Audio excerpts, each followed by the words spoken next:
Gujarat cyber centre of excellence ने मળી સફળતા। જૂનાગઢની સોનલ ફળદુ યુવક યુવતીને સાયબર સ્લેવરીમાં ધકેલતી હોવાનો ખુલાસો। સોનલના સબ એજન્ટ પાકિસ્તાની।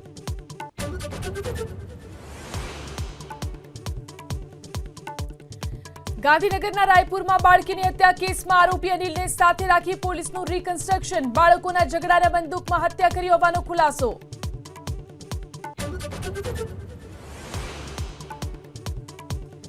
સુરેન્દ્રનગરના મૂડીના ભવાનીગઢમાંથી ઝડપાઈ દેશી દારૂની ભઠ્ઠી। 300 લીટર દેશી દારૂ અને 3500 લીટર આથો કબજે।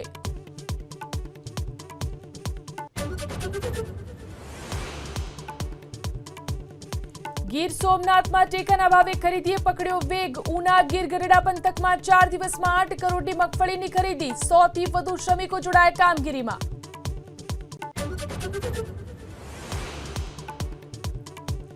વાવ-થરાદ જિલ્લામાં શિક્ષણ ક્ષેત્રે નવી પહેલ। વિધાનસભા અધ્યક્ષ શંકરભાઈ ચૌધરીએ શાળામાં બાળકો સાથે કર્યું ભોજન। હવે અધિકારીઓ દર અઠવાડિયે બાળકો સાથે લેશે મધ્યાહન ભોજન।